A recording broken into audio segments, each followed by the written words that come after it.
Primeiro me dirijo ao vereador Bala. Na verdade, apesar da notícia do requerimento ter me trazido um certo espanto momentâneo, até porque é uma área que, na verdade, ela é a mais afeta a vigilância epidemiológica, mas não tem, eu me sinto honrado em estar presente nessa casa para prestar alguns esclarecimentos. Aproveitando até do tempo, eu não sei, senhor presidente, qual é o tempo que se tem, se são 10 minutos para fazer a explanação, são 19 minutos, 20 minutos. Então, primeiro eu gostaria de me apresentar. Eu sou Rodrigo Tenfer Legatti, eu sou atualmente superintendente da Vigilância Sanitária de Palhoça, mas eu sou um servidor de carreira do município há 20 anos já, aprovado através de concurso público, e estou desenvolvendo as minhas atividades na Vigilância Sanitária desde então. Eu acho oportuno estar presente nessa casa hoje para fazer um breve histórico até mesmo da Vigilância Sanitária, seja no cenário nacional e também mais precisamente aqui no município de Palhoça. Com o advento da Constituição Federal em 88 e a preocupação com a proliferação de diversos agravos à saúde, a vigilância sanitária foi levado à condição de status constitucional, e lá prevê a definição de vigilância epidemiológica na Constituição e depois, posteriormente, na Lei Orgânica do SUS, a Lei 8.080, na qual se definiu a vigilância sanitária como um conjunto de ações que visa eliminar, reduzir ou pelo menos dirimir aí alguns agravos relacionados à saúde, quer seja através dos produtos ou serviços colocados à disposição das pessoas e que se relacionem direto ou indiretamente com a saúde. No município, essa ação começou lá no final dos anos 80, início dos anos 90, com o processo de descentralização das ações, quando era, num primeiro momento, ficavam todas essas ações a cargo do Estado e também no âmbito federal. À medida em que os municípios foram se estruturando, foram capacitando seus agentes, foram constituindo equipes técnicas, as vigilâncias sanitárias então foram gradativamente sendo municipalizadas e as suas ações ao longo desses anos foram criando cada vez mais complexidade e níveis de grau de risco.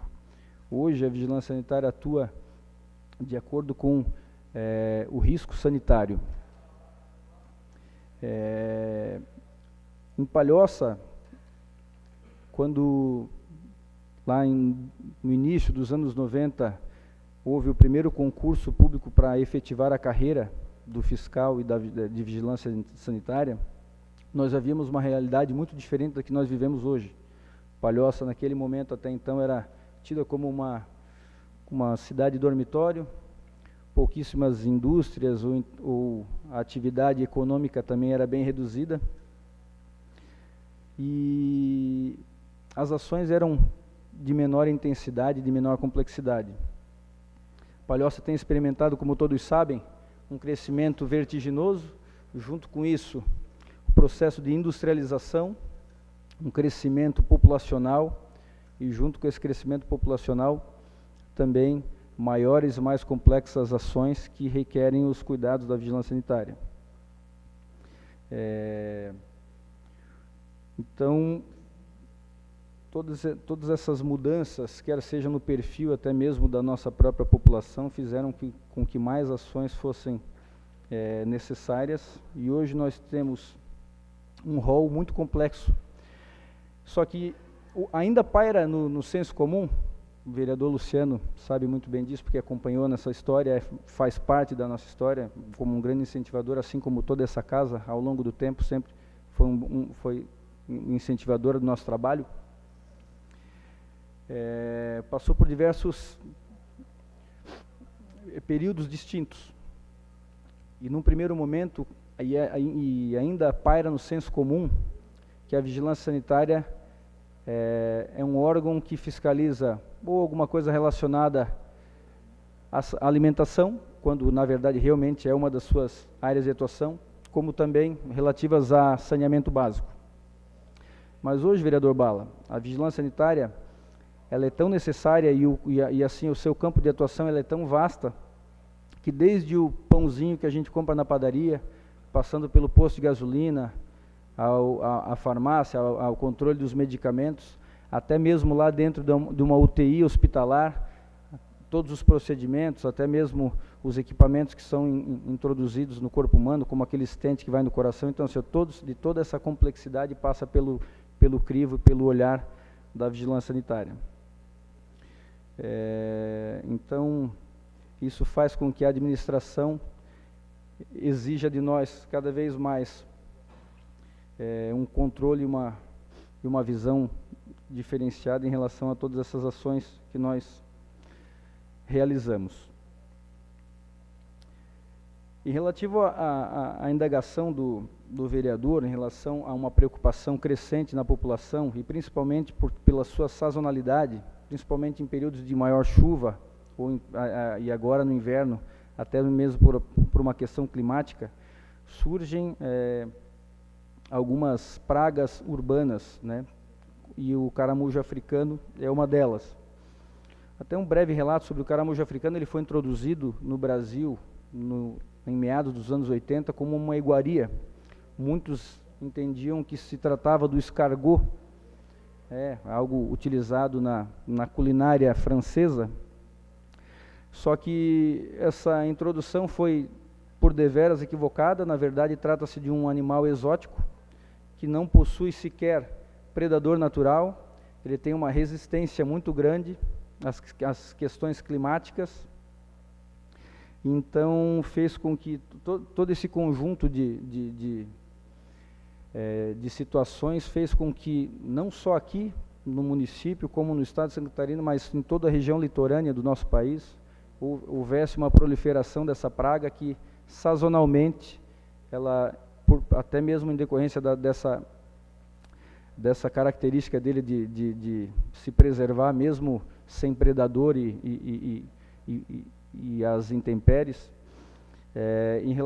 o grande crescimento dessa praga que é o caramujo africano.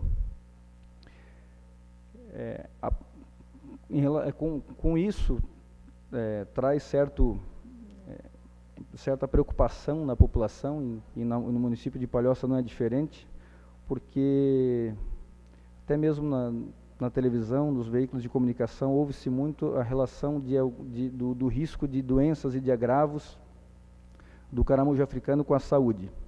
Na verdade, vereador, eu até fiz um levantamento antes de vir para cá. Não existe nenhum dado epidemiológico no Brasil, nem, né, especialmente Santa Catarina e município de Palhoça, da incidência de algum agravo à saúde relacionada ao caramujo africano.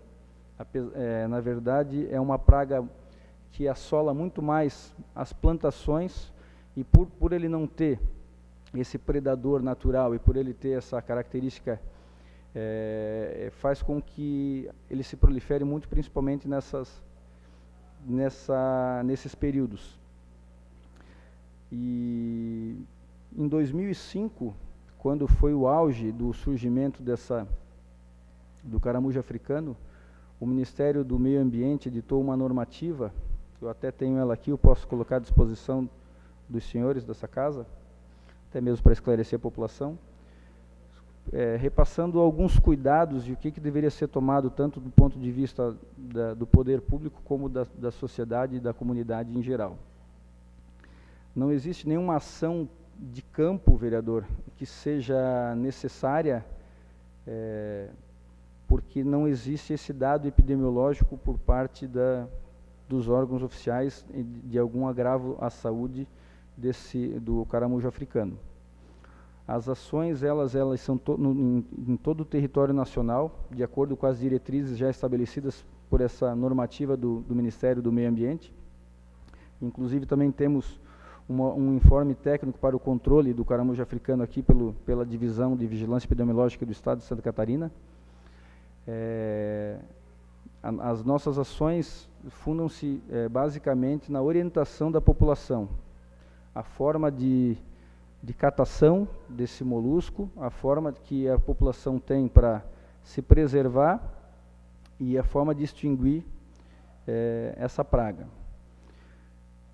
É importante assinalar que esse tipo de ação envolve o poder público e também a sociedade, também a comunidade.